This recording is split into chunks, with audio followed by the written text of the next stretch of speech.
usability, which will be relatively short, and then we'll take a break, and then we'll have another break around positive feedback loops. Don't worry, I'll explain what that means. I imagine that we should be about 2.5 hours today. So actually you can reclaim some of your life at the end of this. Few sort of just parish notices, usual things before I hand over to Julia. First thing is that although we're not recording this on Zoom, we are broadcasting live via the ACCSP YouTube channel. That is in order to allow people who perhaps want to see what's happening but not participate directly to see what's going on. Amazingly, and you will be amazed, 11 people watched the last, I think that was the biggest number, wasn't it, Julie? Yes, 11 people watched last time, which sort of amazes me. Other things, when we'll be putting people into breakout groups, it's very nice if you wish to turn on your video, just so we can be more intimate in those when we're having those discussions. But in plenary, it's probably quite useful to mute yourself unless you want to make a point. We've all got to know each other so well that if you want to break in and you have a comment, please do so. Although probably the most useful way of doing that is in the Zoom chat. Final thought from me, as usual, we'll be using Zoom. Great, that's for conversation, but we'll also be using KaiStorm. That's the platform through which you joined today. We'll be capturing thoughts on little sticky notes there. I'll be showing you how to do that, don't worry. But it's useful if you're able to split your screen and have Zoom in one half of it and KaiStorm in another. I know that some of you are working on iPads and you'll need to do lots of pressing the home button to flip between them, but I think you've probably become quite adept at that. So, if I may, Julia, I'd love to pass over you just to welcome people and set the tone for the afternoon. Sure, thanks, Toby. So good afternoon, everyone. I know we have a couple new people. So for those I haven't met yet, I'm Julia Bird. I work with the South Atlantic Council, and I'm their Citizen Science Program Manager. And just want to, again, kick off by thanking all of you guys for being here today and sharing your time and your expertise and knowledge with us as we work to develop this kind of customizable citizen science app to kind of share information about fish along the Atlantic coast. And so we've been holding 3 workshops. This is our kind of final workshop with you guys, our core team, to help us collect the information we need to kind of develop a roadmap in the next steps of the development of this app. And so just to remind everyone kind of where we've been, and Toby talked a little bit about where we're going, is when we had our first workshop at the beginning of April, we really used the information that we collected through the questionnaire and town halls and talked about data gaps and data deficiencies, and really honed in on which of those kind of data gaps could work well with a citizen science approach. And then last week when we met, we kind of zoomed in even closer on some of those data gaps and talked more about kind of the characteristics and quality of the information that we would need to kind of fill those gaps. And then we talked some about kind of what data people may be uncomfortable sharing, if they're proxies for that sort of information. And then I think one of the things we really honed in on is, fishermen and people can't collect everything. So what are really the most important pieces of information that we need to collect for the data to be used to fill a data gap that will also work well with citizen science that people are comfortable providing? And so again, Toby said a little bit about what we're doing today, but it's really more about kind of usability and engagement. So how do we get people interested in participating in projects in this app and then keep them interested over time? And so again, Toby will walk through the steps of exactly what we're going to do in a few minutes, but I did want to sound like a broken record once again and just thank all the people working behind the scenes. We have a great organizing committee and a subgroup of people. So just one more shout out to Drew and Kathy and Julie and Mike and Fran and Allie for all of your work kind of behind the scenes and planning these meetings. And so we're looking forward to collecting kind of great information from you guys again today.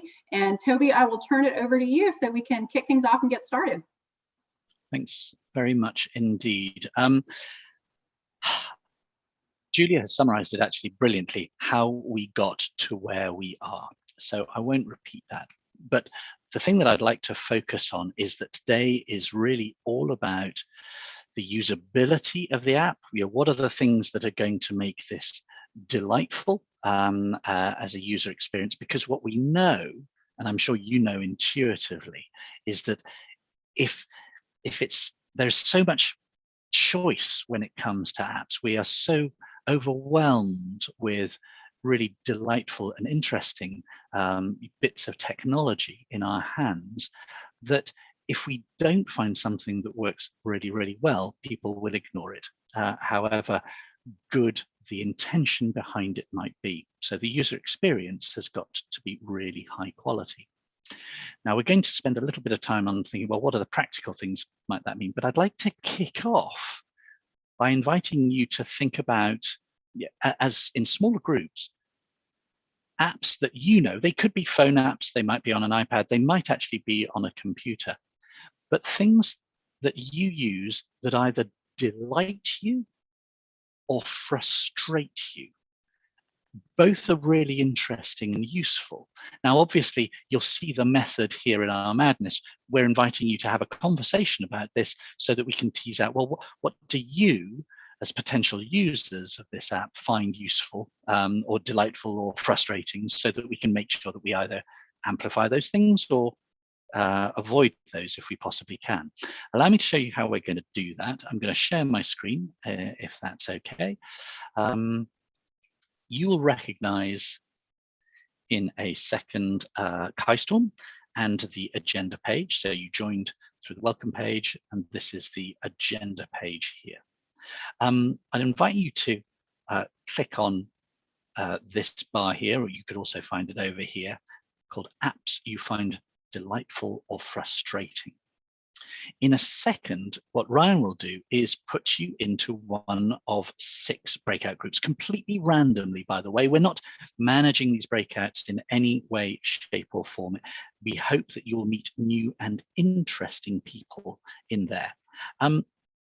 And it's a really simple thing, is simply we invite you to have a conversation. We hope actually it's going to be quite a fun and interesting conversation, because everybody loves, sharing either things that delight them or things that frustrate them. It may be that there are some people you haven't met, so do introduce yourself. I think that would be lovely. Take time then to each of you share an example of an app that you know of, that maybe you use, or perhaps your partner uses, or a friend uses. But it's an app ideally that you have to put data into, because we know that our app is definitely going to be something into which people must put data in some way. And share one that either delights you or frustrates you. Doesn't matter which. My guess is that often it's the frustrating ones which are easier. And I'd like you to capture each one as a new sticky note. For those of you new to Keystorm, the way to create a new sticky note is just click on the big blue button down in the bottom right-hand corner. I've put in a couple of silly examples right now. I use Strava. It's a running tracker. Actually, I use it to track swimming. And what I like to use it, the thing that delights me is because I then share my details with my friends, actually with my brother-in-law, who is horrendously competitive, and actually that motivates me to stretch myself a little bit. Xero is an accounting app that I use a great deal. It manages my invoices and boring things like that. But the thing that really frustrates me about it is I can't create an invoice on the fly. I can only ever use a template, so I can't tailor my invoices. I really hate that. Now, so what really interests us is, it's nice to know what that app might be, but really what's most useful is why it delights or frustrates you. What are the underlying reasons? And I'd love you to have a conversation about it, because it's likely that as you mention something, a colleague might say, oh, that reminds me of something else which I really love or really hate. Because what we want to capture are the key characteristics or qualities that make it either delightful or really frustrating. This is it's a fun exercise. I don't imagine that we'll do this for longer than about half an hour.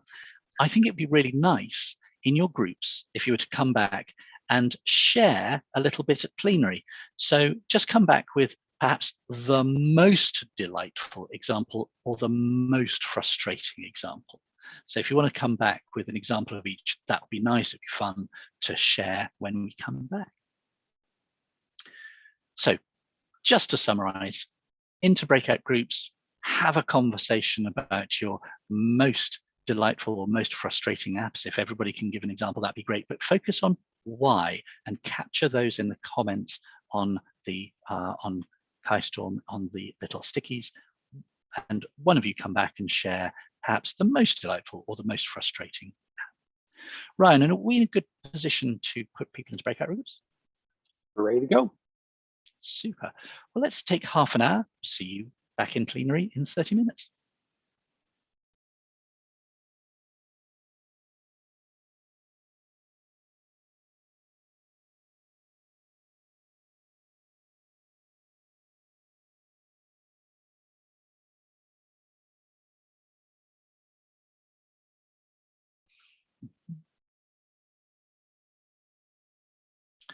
For those of you watching on the broadcast, lovely to have you with us.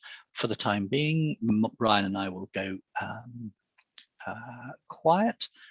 Just so you know, we've put people into breakout groups and they'll be working there for 30 minutes until 1:45. I think we'll bring everybody back.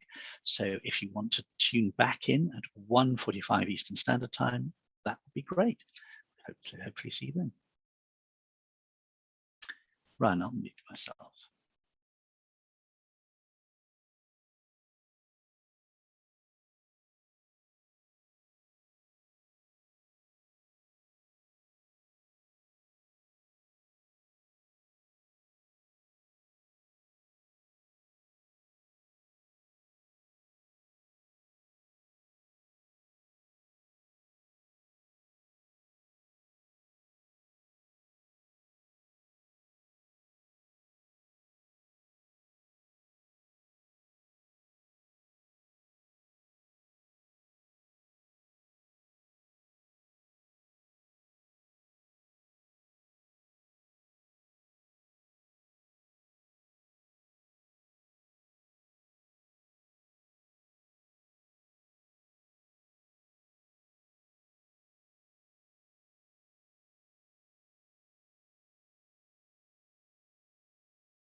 Brandy, hello.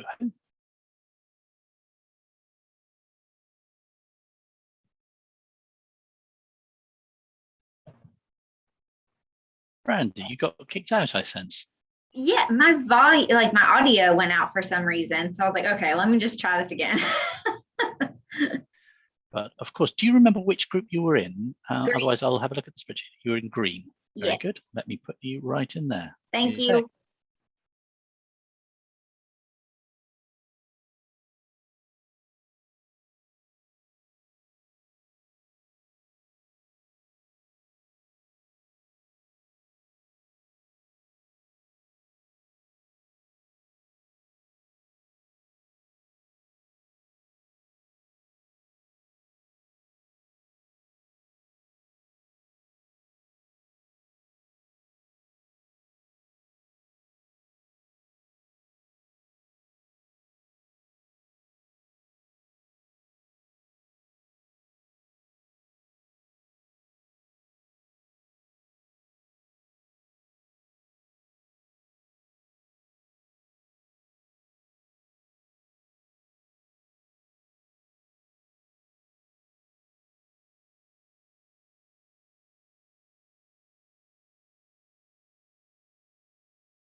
Ryan, I think I'll be dragging people back. If for those of you who are watching on the YouTube broadcast, we'll just start plenary in a second. Well, when I say a second, I use the term loosely. What I really mean, BB, you win the prize, the fastest back, quickest on the thing.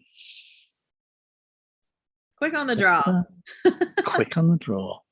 Obviously desperate to get away from Ali. I miss I that. wouldn't put it past them, you know. Sometimes, man, it can be a bit much. Ali, that was me being mean. I apologize. I hope you had a good and fruitful discussion, everybody. Remember, the intention here is a really straightforward and simple one. It's really to glean from you. Well, what are the things which you consider to be delightful when you're inputting data? What are the things that really frustrate you, so we can pick out some of those jewels and make sure that we either amplify them or avoid them when we come to the design process.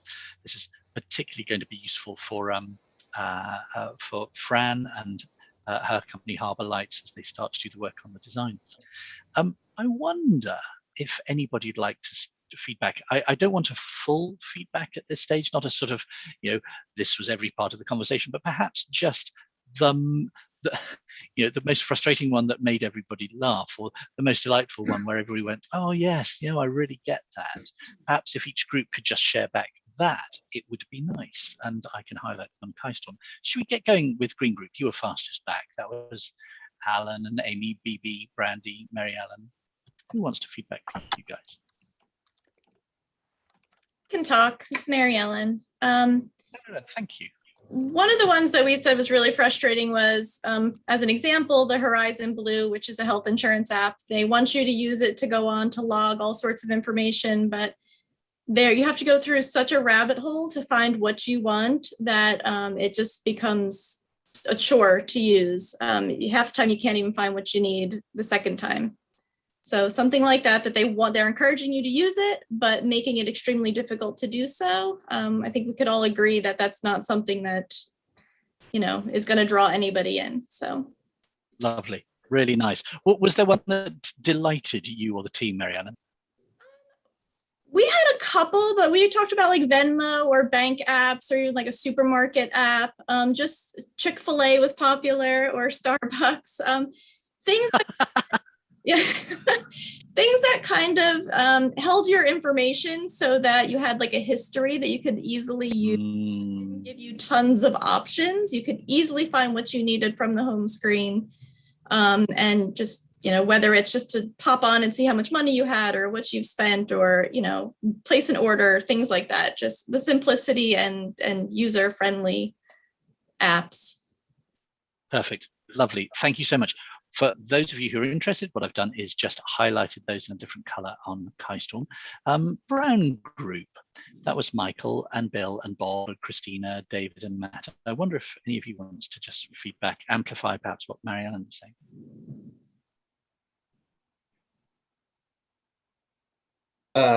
I can give it a try.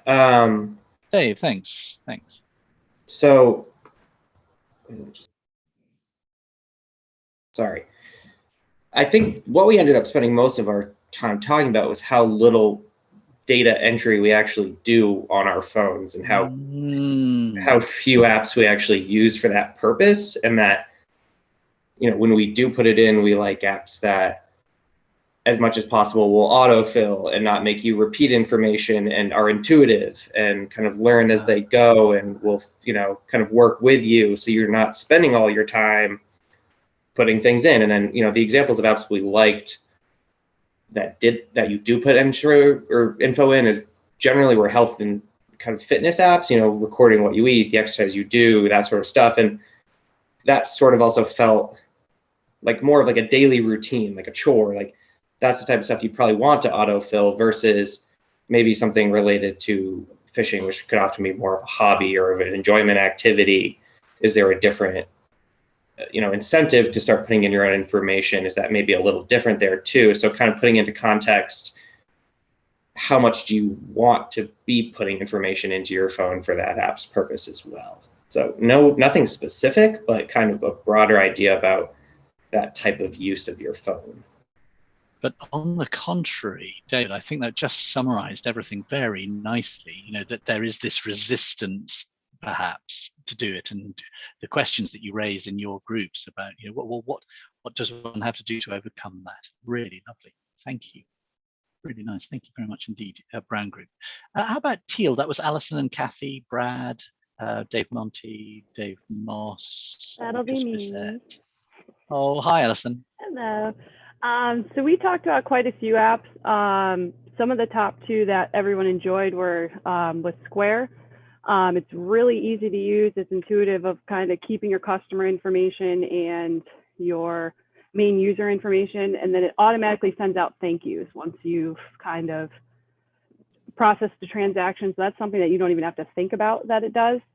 And then also the Southwest Airlines app, it automatically fills in your Rapids reward number, all that type of stuff. So when you go to book your next trip, everything's already in there. But one con that we did have for there, it doesn't save your home airport. So it's kind of, with a lot of these apps, we found good and bad things about them. But kind of whatever was the ones that we were frustrated on, which kind of touched on a few different apps that we talked about, is needing too much information to do a basic, simple task. So like we had Aquarimate, where if you wanted to add one thing into it about your fish and your tanks that you have, it asked for 5 or 6 different drop downs just to put that information in. So we really focused on making it as easy as possible to get that data into the app without making it too cumbersome and clunky and frustrating at that point to use. I'm interested, Alison, because that's a really lovely insight. Is there a threshold, do you think, about how much, you know, how much one puts in before it becomes boring? You know, I start getting bored after I put in my name and email address, you know, and that can almost feel too much. Did you have a conversation about that?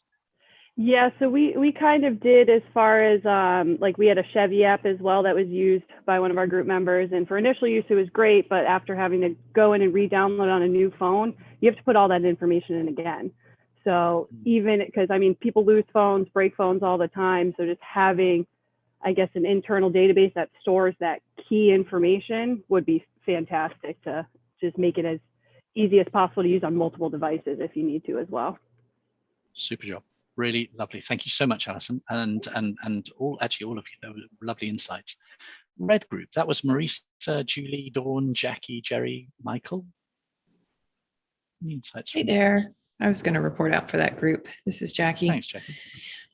So kind of a general theme, things that we really liked were things that were easy and intuitive, things that kind of gave you automatic feedback, the ability to use things in a way that you wanted to, if you could change a display or something like that. The things that kind of we found frustrating were things where, for instance, you would have kind of death by advertising. It's a free app, but then they hit you with a bunch of advertising, or it's a free app, but then when you get in and you want to actually get that feature that will allow you to display your data the way you want, you then have to pay for it. So it's one of the things we rather pay a fee up front so that you can not have a ton of advertising and also have all the features that you find useful.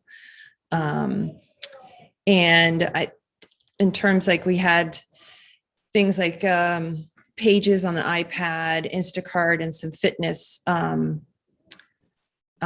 that people liked a lot. Then we also had some things that weren't as easy. A robot vacuum app. Biggest complaint there is just the app isn't intuitive. It's really difficult to set up, or something's not intuitive and how you navigate, then those are big turnoffs. And I'm seeing similar things, Jackie, to what Alison was talking about. Things like you love it when apps sync to share information, so you don't have continually put it in. Really nice. Like an Instacart, and then you have what you purchased the last week, and it's easy to find exactly what you like to purchase. You don't have to go searching for that kind of milk that you like every single week. It's already there. Kind of makes it easier for you to do those kind of routine transactions. Really nice. Lovely, lovely, really nice, Jackie. Thank you so much. And thanks all of you in the Red Group. Orange Group, I wonder, that was Francine and Julia, Dustin, John, the 2 Johns, and Michael. You might feedback for you guys. Anybody willing to go, or do you want me to try to capture things? Go for it, Julia, if your colleagues are shy. Yeah, and so I guess one of the kind of themes that we heard in our group is we were talking about a couple of different apps, a couple of kind of like hunting apps or kind of fishing apps, or even kind of a mountain rock climbing app that's kind of a one-stop shop where you can get as much information as you need for that activity to make it easy for you to do that kind of activity. So that was with kind of the EVTR, the mountain project, this ONX hunting.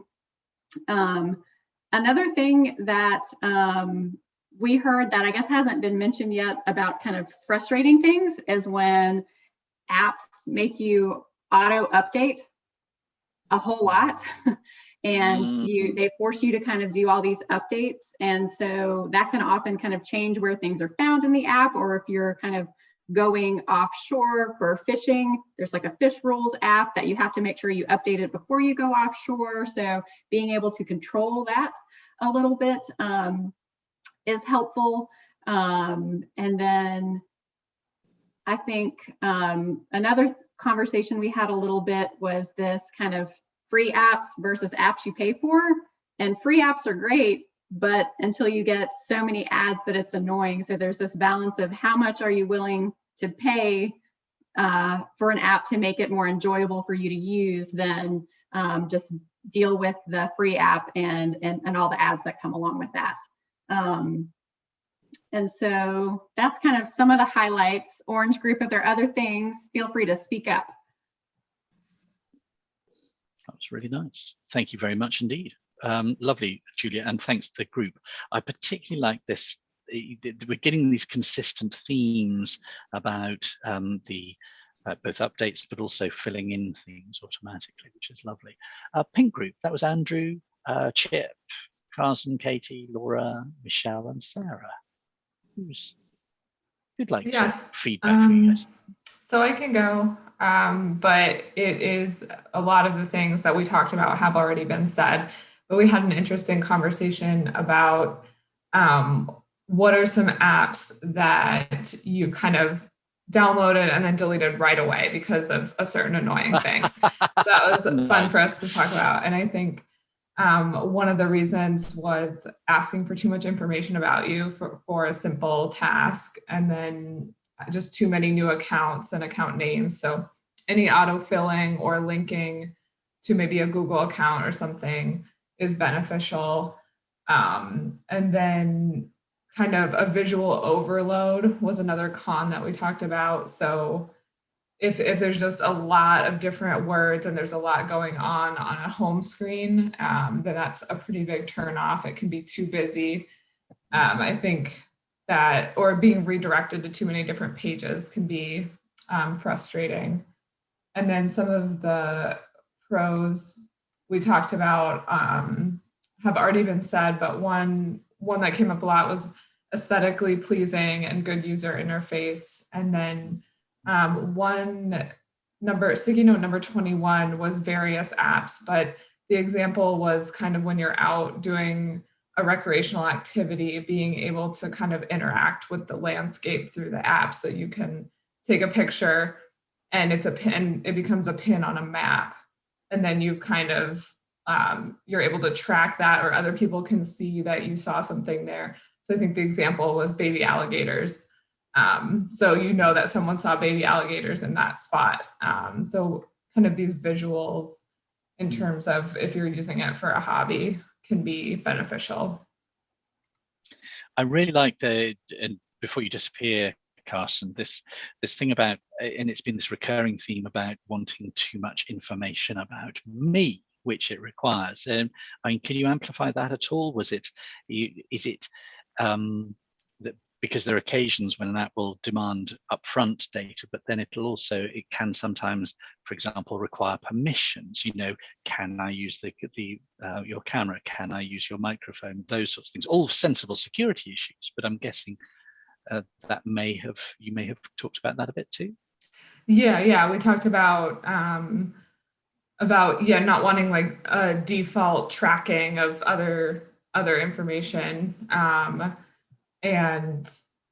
having to go in somewhere to turn all of that off, and then just kind of if it's a simple task, then hopefully that stuff can get auto-populated from between uses instead of a kind of a full restart of gathering information each time you open the app. Lovely. Thank you, Carson. Really nice. Before we close and just have a break, I'd love to go to Bibi, who talks about push notifications and emails. Bibi, can you just amplify that a little bit? Well, the downfall with those is that people can turn those off. Like Carson was saying, they can go in and turn that off. But I think on an app where you're asking for something, I kind of feel like they're a necessity. I don't know what the right answer is for that, but I think either or, either collecting email addresses so that you do have a means of communication with them, or push notifications. I think maybe if they have to opt into one or the other, that's going to give you an avenue to communicate with them. I don't know how other people feel about those, or if they enable, some I enable, some I don't. But that's just a thought that I didn't hear come up. Really, really nice. And Fran has sort of amplified that a bit by asking the open question, what's the right amount? And it's curious, isn't it? Because it probably depends on the person. It probably depends on what they're asking about. I'm happy to receive those push notifications if it's of interest to me. Any insights on that, Phoebe, or is it just a sort of suck it and see moment? In my personal opinion, I feel like the push notifications can be super beneficial if it's going to affect the process of what we're asking them to do. Because if they get to a certain point and we lose them, for example, then that could rein them back in. Maybe they forgot, maybe they just got sidetracked or whatever. I feel like there's a need on some level for that type of interaction. But again, I don't know. Like Allie was saying, based on different seasons, hey, it's grouper season. Have you logged your groupers? Or, we haven't heard from you in however many months, or this last trip. Is it are you sure you completed everything or whatever? I think there's a time and a place for those. I just don't know the logistics on setting it up on the front end so that the people can, like I said, the people can opt out one way or the other. I think there needs to be that way to connect with them, whether it's email, push notifications, or whatever, and spelling it out ahead of time. You may receive one a week or up to one a week or something like that. Lovely. Really nice. Lovely insights. And for those of you who aren't looking in the chat, there's a nice conversation going on there as well. So if you want to add to it, that's even better. I suggest, wouldn't it be nice to take a quick break? And just to get away from screens, because I'm going to really depend upon your brain power in the next session to build on this a little bit, because we're going to do a slightly more complex task. It's just going to require a bit of empathy, actually, projecting yourself into the minds of another person. But wouldn't it be nice to take a break for, should we say 15 minutes? If we were to restart at 20 past 2, that would give everybody time to refresh themselves, pop to the bathroom, get a drink, or whatever is necessary. If we can start promptly at 20 past 2, that's Eastern time, don't leave Zoom, just leave it running, stop the video, mute yourself. I'll see you back at 20 past. For those of you who are watching the broadcast on YouTube, we will see you in 15 minutes or so.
Well, welcome back, everybody.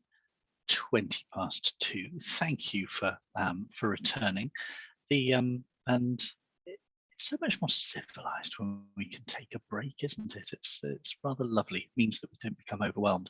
I promised you before we went away that I was going to challenge you a bit more. So I think that was quite a fun exercise. You know, it's always nice to sound off about things that frustrate you. And I particularly enjoyed, by the way, the chat going on in Zoom at the same time, because what we'll do is capture that because it's useful data and information too. So if you suddenly think, yeah, it might be more appropriate here, particularly when we do feedback at the end of the session, that would be lovely.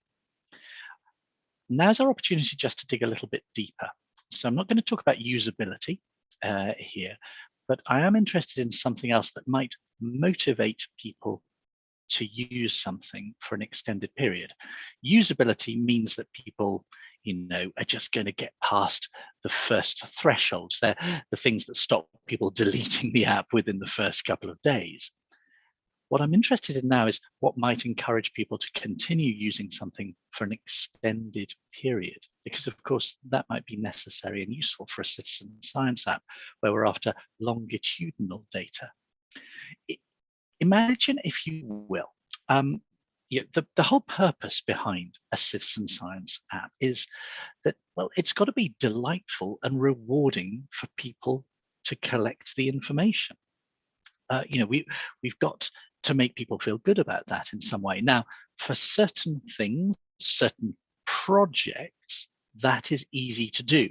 We can promote it widely in advance. We can link it to a specific day, perhaps, and get people to focus their effort and energy on that by a big sort of rah promotional event. It doesn't need to sustain their interest over an extended period. But there are those things that we're going to need to collect, which may require people to do it over an extended period, perhaps a matter of months, years even. And that becomes harder because we need to find some way to reward them for that. Just the delight of the app itself is not going to be sufficient, much like Strava, as I was talking to you about. I get something from that because it helps me measure my performance against others and reinforces the habits that I make. So I'm getting something back. We call those feedback loops. So whilst I collect data, I'm also getting feedback on my performance and things like that. Now, what we want to do is see if we can't think about the right feedback loops so that we can give people the things that are going to be most useful and interesting to them. Seems straightforward, but actually it isn't, because of course everybody is different. Everybody is absolutely different and will want slightly different things. Now, we sadly don't have the time and resources to dig really deeply down into every different type of person. So we've made a judgment about 2 broad types because we think they're useful and instructive and will help us in this. Allow me to share my screen again, if I may. We're making a distinction here between what we're describing as occasional fishermen and frequent fishermen. Now, remember in this that I'm not making any description around, let's say, the difference between commercial and recreational. What I'm drawing on here is Drew's really good insight. If you were here at the last Microlab, you'll remember the wonderful research that he's been doing, which looks at what he describes as avidity, how often people go out to fish.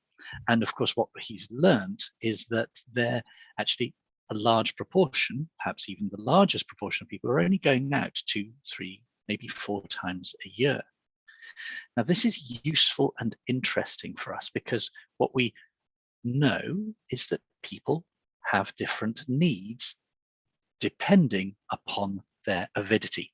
Let me give you an example. Ryan, my lovely friend and colleague who is here, he goes out fishing 2, 3, 4 times a year. Now, let's imagine for a moment that he wants to go out with one of his kids. Now, actually, what are his needs? Well, he's going to have forgotten most of the stuff he learned the last time he was out. He's going out with one of his kids and he doesn't want to appear stupid in front of them. He doesn't want to go into the tackle shop and appear ignorant about the right bait or the right hook or the right area to fish in. He doesn't want to have to fuss around looking for his license. He doesn't want to spend ages queuing up at the wrong place to get a permit. So for him, and that could be, an occasional recreational fisher, it could be an occasional commercial fisher, it could be an occasional tournament fisher or somebody working off a permit. Their needs are very specific, not to the fact that they are a recreational fisher or a commercial fisherman. They're specific to the fact that they only go out a few times a year and that they can often forget things. They don't want to appear stupid. There are lots of really interesting nuances around that. Compare and contrast that to the frequent fisherman, somebody who's going out perhaps weekly or daily. They don't have the same issues, do they? They don't have the same needs. A frequent fisherman, is going to know everybody on the dockside. They're going to know the best places to get bait. They're going to know what's the appropriate bait and the appropriate hook for the appropriate fish. They're going to not worry about their license because it's tucked into their wallet. So they don't have those needs, but they do have other specific needs which may be of use to us in order to give them this feedback loop, if you like. My invitation to you is to start thinking about those two groups. I'm actually going to introduce a third group in a little while, but I'm going to keep that back just for the time being, because I want us to focus just on these two for right now. My invitation to you is to go into, I'm actually going to create 6 groups here, but at the first 4, I'm going to put you into groups to discover either the needs of occasional fishermen or of frequent fishermen. Again, allow me to show you how we're going to do that. And I will hold back. Sounds terribly sneaky, doesn't it? I'm going to hold back a few people just to do a slightly different task, but I'll tell everybody how that's going to work at the end of the session. Let me tell you first about these two types. So here am I back at the agenda. And we're going to identify our feedback loops. You'll see it's highlighted over here on the left-hand side. So this is where to go on KaiStorm. We're going to create these 6 groups. The yellow group and the aqua group will look at the novice, occasional, or inexpert fishermen, as will the aqua group. The blue group is going to look at experienced or regular fishermen, as is the pink group. And I'm going to hold back 2 groups, orange and red, to brief them separately. Don't worry, they're not special in any way. I'm just going to, it's a slightly more complex briefing. And I don't want to hold up everybody else. So if in a second, Ryan puts you into the yellow group, then you need to click on this bar. If he puts you into the aqua group, he's going to put you in this group, and so on. Let's just have a look at one of these. This is for the novice, occasional, or an expert fisherman. This is a job of empathy. I want you to put yourself in the shoes of that novice, occasional, or an expert fisherman. Really think about how they feel as they're going out on their irregular trip. And as a group, have a conversation about what you think they might be interested in getting from the app. I'm not interested here in data. I'm really interested in the kinds of things that's going to make their fishing trip more beneficial, more delightful. Or you might flip it the other way, and this is useful. What's going to make it less stressful? What's going to make it fun for them to go on that fishing trip? So the app is there to reassure them, perhaps, or give them information that is necessary. capture those. Again, every idea you have, please capture it as a separate sticky note. Here, you know the form. And at the end, I'm going to invite people back to highlight those things that might be more different for a more experienced or regular fisherman. So just to identify, actually, yeah, this is different because these people are inexpert or only occasional, and they have different needs. And I'll invite you to share those back at the end in plenary. Just to make it absolutely clear, 2 groups will look at novice and occasional fishermen. 2 groups will look at experienced or regular fishermen. And just to show you what that means, exactly the same task, but in this case, you're going to put your shoes put your feet in the shoes of an experienced or regular fisherman and have a think about what they might be interested in getting from the app. Of course, they don't need to know where the best bait is or the best fish are. They know that already, but they probably need slightly different things. Now, remember, these are the things that we might want to give them as part of the app so that they get some kind of positive feedback loop for giving or submitting their data. And these are likely to be subtle things that reassure them, that make them feel as though they're doing the right thing. So just to summarize, I'm going to create, with Ryan's help, 4 groups now: yellow, aqua, blue, pink. I want you to go off, have a conversation about what you think might be useful for these people as positive feedback loops. And I'd like you to come back and share that in probably about 40 minutes or so, quite a long time. This is a luxurious conversation, but I'm going to hold back 2 groups just to brief them slightly separately. Ryan, anything that I've missed, anything that I should amplify? Nope, and the groups are ready. Great. In that case, the yellow, aqua, blue, and pink, off you go. The orange and red stay here, and I'll just brief you separately.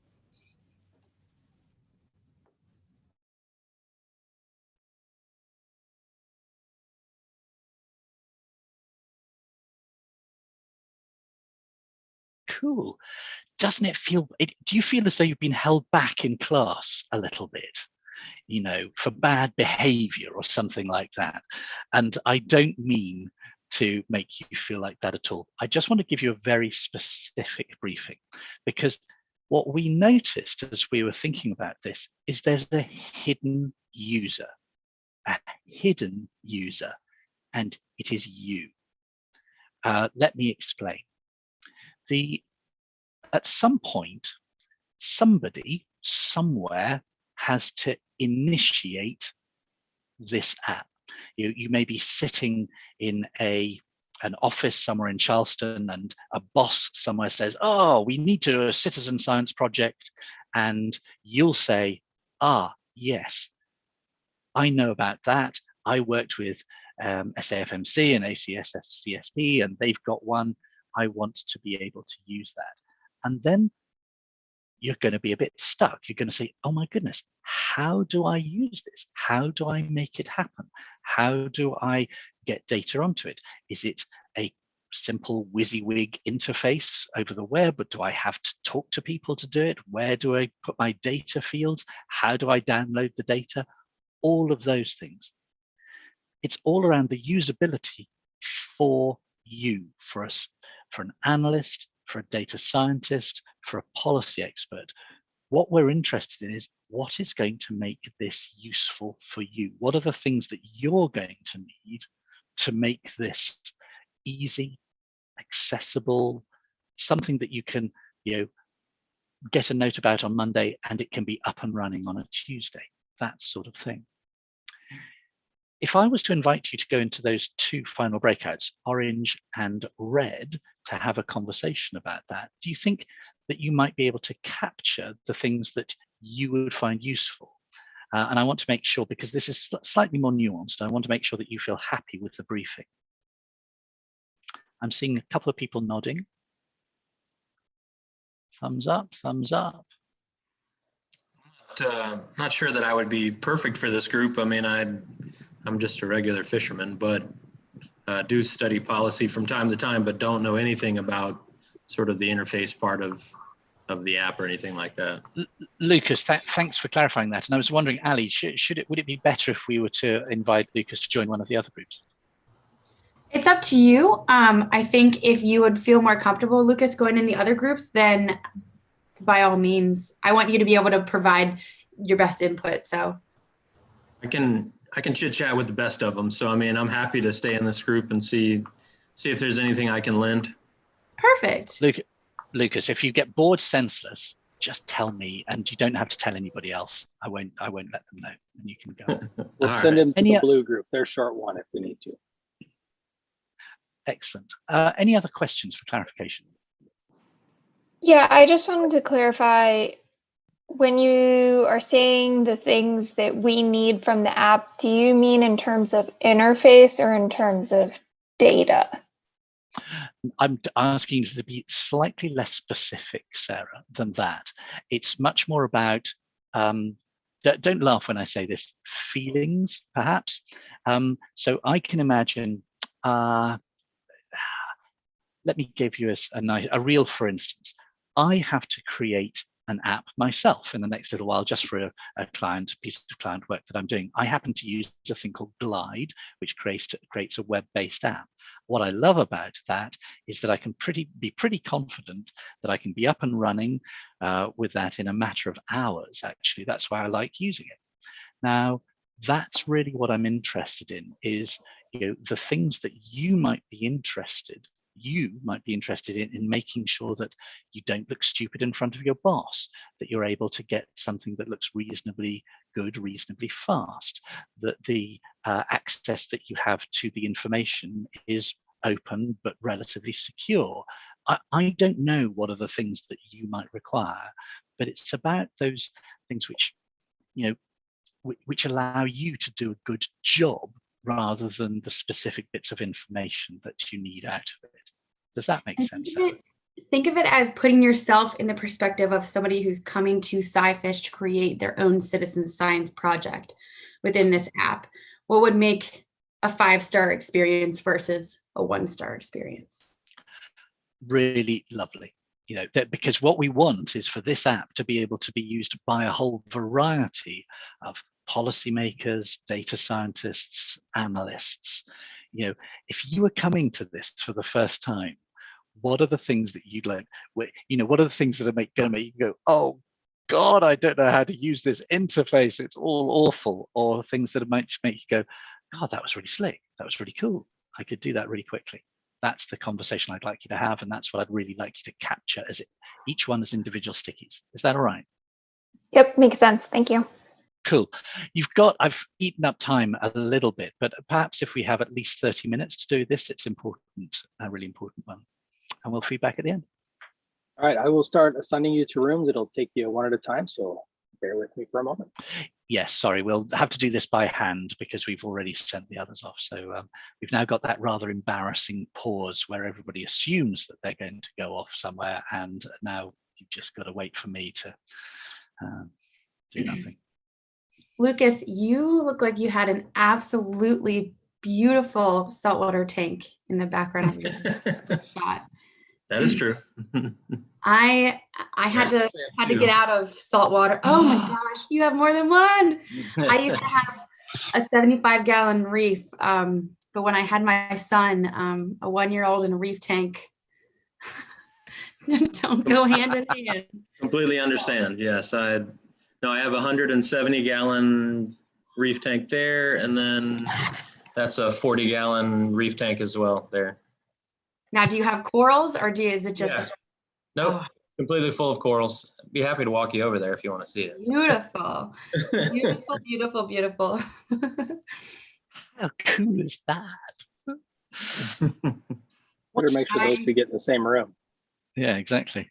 I have cried many a time as a saltwater fish keeper. Oh yes, yes, and this little 40-gallon here is costing me my child's college career because I've spent a lot of money on stuff coming from Australia and Indonesia, and it's doesn't live very well. Yeah, I've had $60+ fish just jump right out of the tank. onto the floor. Yep, I had $125 fish that lasted 3 hours when he jumped out. So I feel you. yeah.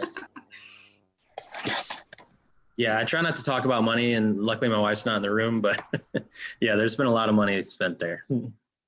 And see, I'm an enabling wife. I would be like, oh, come on, we can get that. We can just get that tang. It's only $120. Yeah, you and I would not, we would be broke. We'd have to sell the kid. Very good. I think we're nearly there. Why is Julie back? Because I got disconnected. Sometimes when it switches rooms, it just tells me I've timed out. Oh.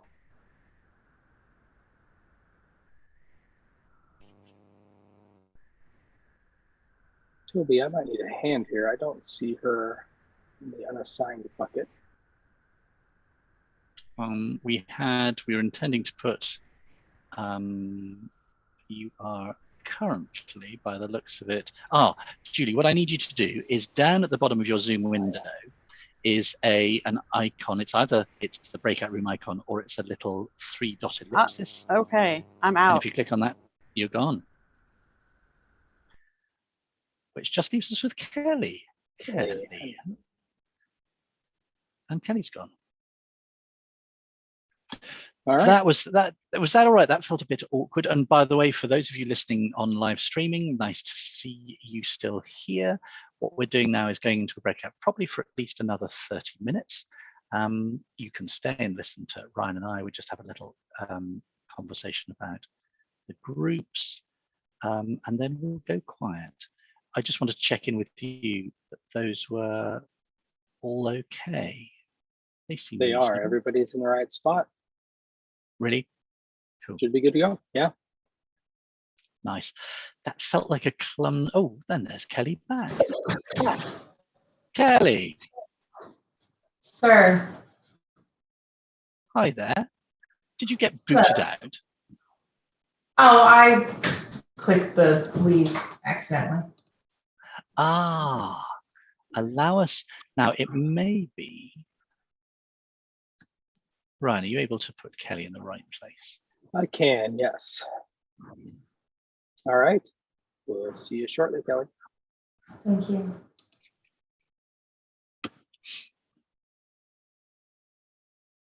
Very good. Yes, that felt like quite a long explanation, but that was worthwhile too. Yeah. Let's assume that last group went in at 1940, so that's 2:40. I reckon if we go through to 1/4 past. Yeah, 10 past, 1/4 past feels about right. I'll check in at the top of the hour with the groups and see how they're going, but I want to give a reasonable time. Okay, very good. For those of you listening on streaming, thanks for your loyalty. We will be back, therefore. I suggest if you want to retune at 10 past 3, that would be 10 past 3. We should be bringing people back from plenary then. See you then.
Ryan, I think we should be bringing people back in about a minute. What do you think? Sounds great. Let me I'll send a broadcast message saying okay. Last minute, and then give it 30 seconds before calling them back.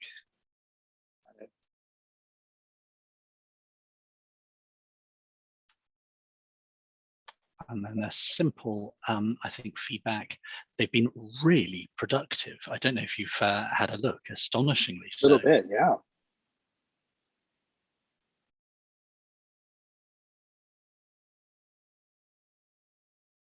That was very slick, by the way, on that setup, and it just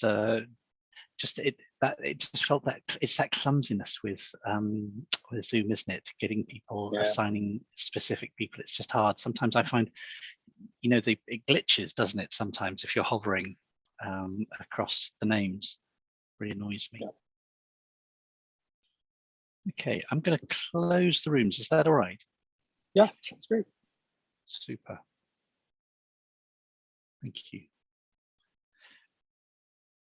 For those of you listening on the streaming service, we'll be asking everybody to come back just now, and we will restart just the final plenary session in a moment.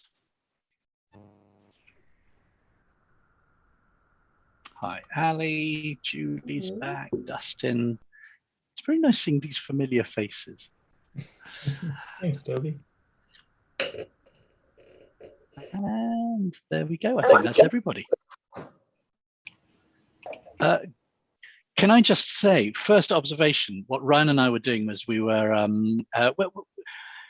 you're going to think that we just sit here twiddling our thumbs, and to a certain extent we are pausing, but what we're actually doing is watching all of the contributions in real time coming through on KaiStorm. And that was, it may be just because you feel more practiced and more happy talking and capturing, but that was the most productive session of all of the 3 workshops. And I'm really interested to find out a little bit why that was the case. But I'd love to share back a little bit, if possible, just going around the groups again, perhaps just identifying a little bit about you know, the conversation, but focusing down on, well, what you consider to be the most interesting or perhaps the most valuable piece of feedback loop that it would be nice for somebody to have.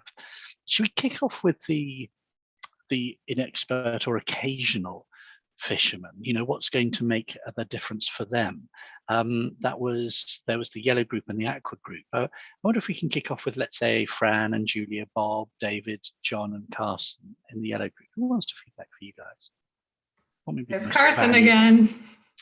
Carson, do you know what?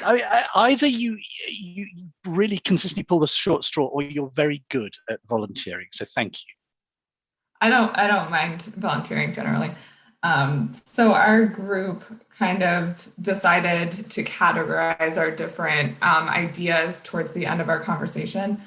And what we saw was that we were coming up with, so for a beginner angler or an infrequent angler, we were thinking the app could provide helpful tips, whether that's fishing better, that helps them fish better, like rules and regulations, or on the water conditions, or gear advice. And then another motivator we were thinking about is kind of rewards. So maybe if there's photos and then biggest fish, or different badges for different things that you achieve. And then also, when we kind of got into discussing towards the end, is this idea of community connection and going back into communities and maybe presenting how their information is being used, how it's helpful, what are the conservation benefits. And then also that can be a little bit of a networking thing where these anglers are interacting with maybe anglers that are more expert than them, and they can learn what clubs and organizations they can connect to, as well as connecting via social media. And I think that those are our 3 main categories. Really, really nice. What I've tried to do is highlight those Carson so that I've just given them a different color, so easy to see. Thank you very much indeed. Should we get the other sort of, I hesitate to say inexpert, it somehow seems pejorative, doesn't it? But certainly occasional fishermen. That was the Aqua Group, Andrew, Chip, BB, Christina, Jackie, and Kelly. Yeah, so Chip asked if I would talk about everything. We sort of, I wouldn't say divided it up into categories, but we talked sort of first about what we would need to do to get these sort of occasional or novice fishermen engaged at the beginning. How do we get them to download the app and actually report a trip or, you know, report whatever information we're asking? And one of the things we talked about was, you know, using influencers or sort of these leaders in the fishing community to really drive home this point that you may only be fishing, you know, once or twice a year, but if 40% of the people fishing are fishermen that only are fishing once or twice per year, it's really important to grab that information. And also, you know, sort of partnering with these, you know, aquatic and angler education programs that all the states already have. And when you're already there and you've got this active audience, to talk about how important it is to use the app to report information. And then on sort of the other side of that, we talked about once we've gotten them to download and use this app once, how do we get them to keep using it? How do we keep them engaged if they haven't been fishing in, you know, 5-6 months? And we thought one of the ways to do that, you know, was to provide them information. So maybe quarterly reports or something like that, that talk about how, you know, the biggest fish that was caught this quarter, the smallest fish that was caught. And then again, driving home that message of how important it is to do this each time you go out fishing. And then, you know, generally people want to brag. So whether it's being able to brag within the app as part of sort of a community, or being able to quickly push this information to your social media so that your friends know that you went out fishing and you caught this and you caught that, just the ability to sort of show your pictures, tell your story, and get that information out to other people. Yeah. Really nice. Christina, what I'm going through this and I'm just noticing that particularly that last one, bragging rights, is not an individual sticky. And if you, unless I'm missing it, but it'd be lovely if you number 5, I think. Number 5. In that case, I am being silly. Ah, there we go. Brag. That's perfect. Thank you very much indeed. Christina, lovely, elegantly done, nice and succinct. I wonder if we can now move to the more regular fishermen. Those were 2 groups, blue and pink. Let's go blue. That was Kathy and Jerry, Katie, Matt, and Michelle. I wonder who wants to feedback for you. Okay, I ended up with the responsibility, but I am super excited because this was a great conversation, and I think it honed in on a lot of different aspects, and our group did a really good job. And no, I was not a cheerleader in a previous life, but I'm very proud of the group today. Some of the power of being in the group where you have a high avidity and you are volunteering these data. You are volunteering to be a part of this data collection program. Nobody's making you, and assuming that the app is designed well. Then you have the platform for comparing your data and being able to see it against other people who are using the app. You get to see annual summaries, and you get to have the ability through the app to review your own data and being able to look for your own patterns. That is more than just your anecdotal, observations through your years of fishing. And so that becomes part of the incentive is that you're able to, you are collecting a lot of data, and now you get to look at your data and then compare it against other people to see, because we know folks like to be competitive, like you said, with your brother-in-law, Toby. I mean, you guys put you on the same racetrack. One of the other incentives that we talked about, because that's what all of this is about, right?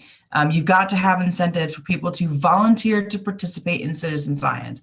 And that is being able to not only articulate the need for these critical data, but use the fact that these data are so critical as your incentive. And that differs from the occasional angler, because you get to say to the people who are on the water all the time, you are the ones that are absolutely critical to this problem. You are the answer. Being able to collect those data through you, you are going to be able to provide these data in a way that few other people can. And then, of course, being able to return those data, provide a summary of those data back to them is a really good thing. And then we talked about the need for the flexibility of the reminders moving forward, because how people want to be reminded, I think one of our members said that there's a sweet spot. Even if you're doing this because you're a recreational angler or you've decided to volunteer as a commercial angler, there's got to be a balance between how often you're asked for these data and so being able to provide flexibility to them about how do you want to be reminded, text, email, push notification, how often do you want to be reminded, letting them change not only how often they're reminded based on their experience, but as seasons change, because they might only fish that actively during 3 months of the year or 6 months of the year. And so you've got all this power to give to the user that closes that feedback loop that makes them think this is something I can keep doing. One of the things that really strikes me as interesting is what you as a group seem to amplify was the temporal nature of things. The time is a factor, whether it's stretched over a long period or the importance of immediate data. Could you just amplify that a bit? Well, one of our first comments is time is, had to look back at it. Time is of the essence. And so, somebody might make a decision in how they fish based on being able to look at their data or, what they hear down at the docks, certainly, but being able to it's basically temporal control. It's being able to say, I want to be involved in this project, or I want to try to be involved in this project. I'm going to at least give this a run for its money. But if somebody is able to articulate to you, these data are going to be used for this feature, and it is critical. We do not have other ways of getting this because of X, Y, and Z. And using that, it's part of bragging rights. I have the power to help provide these data because I'm on the water all the time. And so that's the reverse from what we end up telling people to be careful with in management, that just because your observation on the water is X, it doesn't mean that's what it is through the whole species range. But we still need to know their observations from being on the water. And lovely. I think we ended up with lots of incentives using the power of really nice. Mm-hmm. Really nice, Kathy. Thank you so much there, and thanks for such a rich feedback there. Would it be all right to go on to the let me see, aqua, blue, and pink? That was Michael, Amy, Bill, David, Dawn, and Michael. You don't have to be as enthusiastic as Kathy if you don't want to, but it really livens things up. Yeah, I was wondering maybe Dawn or Amy would want to discuss that. If not, I can. Go for it, Dawn. I can do it, Mike. It's fine. I did type a lot, so that's fair, right? I kind of volunteered myself for that. So what's funny is a lot of what Kathy said is exactly what we talked about in the pink group, which I guess makes sense because it's all about the experienced or regular fishermen, but it's just kind of funny how many things were very similar. So what was a little bit different is we were trying to focus on like creating competition and having a winner for something. So being able to share information and like enter into a sort of small tournament. And there's a lot of good ideas with syncing with the measure apps that you can give an actual legit measurement, not just a picture without any scale. And then you could all be part of this tournament, like a month-long tournament or something, and then have some sort of incentive for winning, depending on what kind of donations you can get, depends on what that would be. We thought that was something really great to give back to the experienced or regular fishermen. And we also thought there was a lot of merit to the historical data, their own angler data, being able to go back and look at their data and provide graphics for something that can help them in the future, like what spots produce the most fish for them. They don't have to share it, it's just their own information. And also weather, lunar phases, and tides for each of their fishing trips. How did that correlate with their catch that day? I think we thought that would be really, really good for the fishermen to be able to look back and make those links, because sometimes it's hard to have all that information all in one spot. And those were the big ones for us, just being able to, you know, share their data back with them, and then be very clear on what is being shared to the public. We felt that was important too, that specifics were not given away. It's all generic, you know, assurances that no one's going to give away their honey hole. That was definitely high on the list of things that were important to emphasize to them. And also let them know what the data is going to be used for, kind of like what Kathy was saying. Be very clear on how this information is important and how it can be used to help quantify what the eyes on the water are seeing. Give actual data points rather than just observational, anecdotal information. Yeah. Really lovely, Donna. What I love about what I heard is this sort of this tension. It's an interesting tension which we're going to have to resolve, aren't we? Between wanting people to be part of a community and lots of people sharing that desire, but at the same time wanting to share only a part of that data and being respectful of that. It's a really interesting and important tension. Thanks very much for describing that so elegantly. Now, I didn't want anybody to feel that we were being mysterious earlier. We did keep two groups back. Why, you ask? And it wasn't so that we could talk about everybody else, I promise you. We did that because there was there's a separate hidden user, if you like. I mean, it's not a properly hidden user, but in the sense that it's not mysterious, but it is a different type of user for this app. And of course, that person is the person who's going to be sitting somewhere in an office, who is managing the data, or might be a data analyst or a statistician, or might be a policy person, and wants to be able to snap their fingers and start the process of collecting data through citizen science. And they want to use an app like this. So they've got very different needs. It's like you or I, for example, just thinking, oh, I'd like to write a letter to somebody. How do I do that? I know I'm going to open Word, or I'm going to open Google Docs and do it. What's the user experience for me going to be like doing that? What is the positive feedback loop that I'm going to need if I'm going to run that?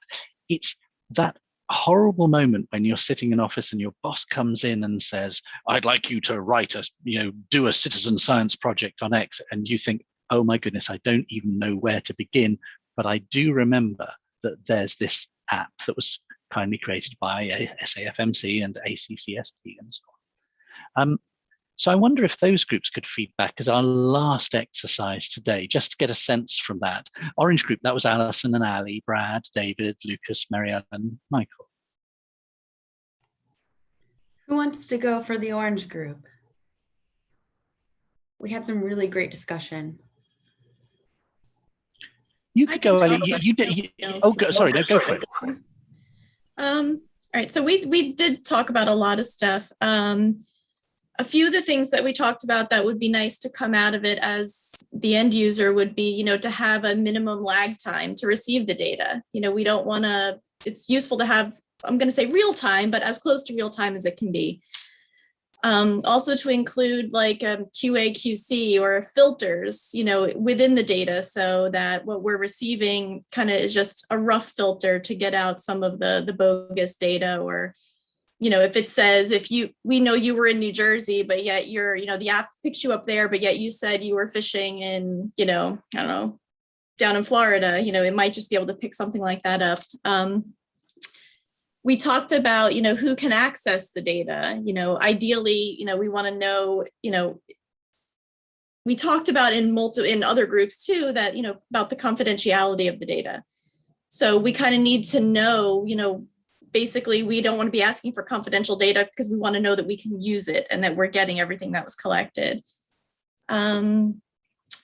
a good point was brought up about having a starter kit, so as you're developing an app, to have a starter kit so we know exactly what needs to be included in our app. And also that touched on, having this core standards so that everybody is collecting, whether it's a socioecon app or, or a catch and effort type thing or whatever, that everyone's collecting this core data that could be used across all the apps, if that might fall underneath this umbrella. Let's see.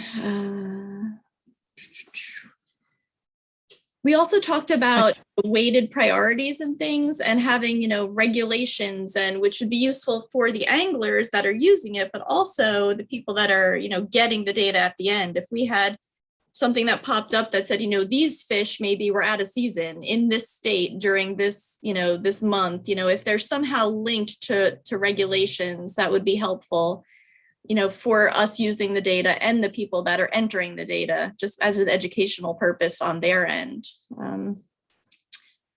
Let's see. Really nice. We also talked about, which I think was important, was that, having a menu of projects per se, like if there's almost like a table of contents of all the different projects that are going on within the app. So people know what kind of data is being collected. And this kind of stuff kind of got away from what our topic was, but I feel that it was really important just, and Kathy and Dawn did both touch on this as well, but, there's a lot of distrust.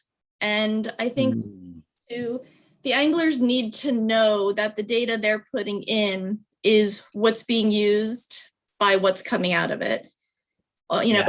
One of the examples was, I put in X and Y is coming out. Well, I think it's important that they can see through the whole thing, what they're putting in is a direct reflection of what's coming out and how it's being used. And we talked very quickly and over a lot of things. Mary Ellen, I want to pause you there because I think you make that last point, and in a sense, I want to rest on that point because it seems such a recurring and important theme that whatever design is landed on, trust must be at the heart of it in some way, shape, or form. Lovely. Thank you so much, Mary Ellen. Can I do the final group? That's a red group. Again, they're having the discussion on the same topic, but I'd be interested to know if there were different insights. Marisa, Julie, Alan, Dustin, Laura, Michael, and Sarah. Yeah, I volunteered for this group, and a lot of what Mary Ellen just touched on is similar to what we talked about, so I'll just try to expand upon that. In terms of the core questions that Mary Ellen was talking about, we thought that some sort of templates for someone who's new to developing that citizen science app that you get thrust upon you as a new task. If there's a template for like the core basic style of a questionnaire, that can be helpful. But maybe you have like extra modules. So if you need socioeconomic information, there's predefined questions asked in a certain way that are standardized where you can kind of just drag and drop. And we thought the SurveyMonkey Qualtrics model of like dragging and dropping questions that are commonly used in different styles, like maybe you have a slider, maybe you have like points on a map, or there's just different ways that you can ask questions that we all really liked that SurveyMonkey offers. And then standardization came up a lot in terms of trying to make things as similar as possible. We don't want every single state or every user group to be using a different app. For those meta-analyses, you want as much standardization as possible. So being able to see what are the most popular questions that are being asked in other citizen science apps, what's being commonly asked, so that you can make sure that you're maybe using similar questions or seeing what other people have already found to be helpful questions to be asking. Let's see here. Survey logic. That was another thing that was brought up. No need to ask somebody a whole series of questions that don't pertain to them. If you can just skip to the next pertinent question, that's super helpful. And I think that just about covers it. I guess Mary Ellen had talked briefly about wanting to have like a how-to or a walkthrough for new developers of a citizen science app. We thought a video format could be helpful in that way. Brilliant. Let me just make sure I've highlighted those key ones. So the video walkthrough is a That would be delightful number 8. idea to delightful one to finish off on. Thank you, Dustin. Again, brilliantly done, and a nice way of ending that. Let me just spotlight myself. With that, I think we are done. Can I just, before I hand over to Julia, just to wrap up and perhaps talk about next steps, because obviously we want you to know what is going on afterwards. The theme of transparency and trust is coming into this. So, it's really important that you know what's going on. I suppose I'd like to extend, particularly for those of you who are here for all 3, but in fact, everybody who's here now, thank you so much for your consistency and continued dedication. I know how hard it is to work on Zoom in this way, being thrown into new breakouts, being challenged by Ryan and myself to jump through hoops. What I can assure you is this is as productive an event as I've been part of. And what will come out of this, it may feel odd, but all of the elements go towards making what I think will be a really high quality app. So thank you very much indeed from Ryan and myself. Julia, can I ask you to wrap up and close and perhaps talk about next steps? Yeah, sure. So first, I just want to kind of echo what Toby just said. I mean, it is incredible the amount of work that and valuable information that you guys have shared with us over less than a month period. And, I know coming to 3.5 hour workshops within about 4 weeks is a lot with all the other things y'all have on your plate. And for the fishermen for not being on the water and coming to these meetings, I know it's a really big deal. So I just wanted to thank you so much. I think all of the information we've gathered through these meetings and even the questionnaire and the town hall are going to help us build a much better kind of platform, a much better app that hopefully y'all will want to use, whether you're kind of helping collect data on the water or are kind of a project manager who wants to start a citizen science project. So I can't say thank you enough for all of the amazing work you've done over the past several weeks. I did want to talk a little bit about next steps and how, excuse me, we want to make sure that you guys are kind of included and know what's going on with the next steps in the development of this app. So the first step is we're going to take a little time to kind of synthesize all of the information that you've provided through these workshops. And we're going to use that to put together kind of a roadmap on the next steps in the development of this app. Once we have that, we're going to make sure to share it back with you all so it's very clear kind of what's happening and what's going on. And then we have also received some funding from ACCSP in this fiscal year 21. So it'll be starting soon to actually implement and start to build this app. And so as we start to do that, we're going to want to send you guys periodic updates and maybe even ping some of you guys to help us kind of test the app, give some feedback, QA, QC, that kind of stuff as we're developing it. So I just want to kind of let y'all know that we would love to have your continued engagement and support when we're developing this app. I think it'll make it stronger, and you guys have contributed so much. We want to make sure that you're involved in helping us kind of get it over the finish line, at least for kind of stage 1 finish line. So if you ever have any questions about anything or where things stand with the app, you're always welcome to contact me, but expect us to be kind of sending kind of an update to you guys in the upcoming weeks once we kind of synthesize all the information in this app. And then I also wanted to take a little time to, again, thank you to our steering committee and subgroup. But I also wanted to say thank you to Toby and Ryan, who've done a really awesome job helping facilitate these workshops and helping collect just an unbelievable amount of information in a short amount of time in a fun way, so it doesn't seem like you're on a webinar for 3.5 hours. So just thank you to everyone. If you have any questions for us at the end about next steps or anything, feel free to speak up or put it in the chat, but you'll be hearing from us in the next few weeks as we kind of put together this roadmap based on all of the information that y'all have provided. Absolutely brilliant. Thank you so much, Julia. And again, thanks to everybody. But here's the most important part. Get away from your screen, people. This is important. Have a life. Get out on the water if you possibly can. For goodness sake, that's what we're all talking about. Hug a loved one, stroke a pet, be in nature. But whatever happens, please get away from your screen. It's been